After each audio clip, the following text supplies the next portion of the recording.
Dalawang suspect sa magkahiwalay na kaso ng panggagahasa ang inaresto sa Pangasinan at Ilocos Sur. Ang kanilang mga biktima, mga minor de edad. Makibalita tayo kay CJ Turida ng GMA Dagupan.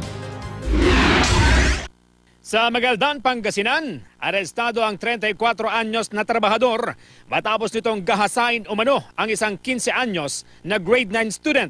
Ayon sa pulisya, unang ginahasa ng suspect na si Zaldi Cabansag ang biktimang si Lilia, di tunay na pangalan, noong buwan ng Hunyo ngayong taon. Naulit daw ito, Miyerkules ng tanghali. Hinatak umano ng suspect sa kwarto ang biktima at dito muling ginahasa. Nagsumbong ang bata sa kanyang guro, kaya naaresto ang suspect.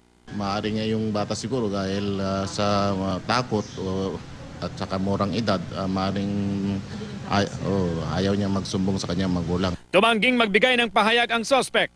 Sa Burgos, Ilocos Sur, sa kulungan ng bagsak ng 51 anyos na magsasaka dahil sa kasong panggagahasa. Ayon sa pulisya, ginahasa ng suspect ang 10 taong gulang nitong anak-anakan Pebrero ngayong taon. Naaresto ang suspect sa kanyang bahay sa barangay Dirdirig sa bisa ng warrant of arrest. CJ Torida, Nagbabalita, Pilipinas.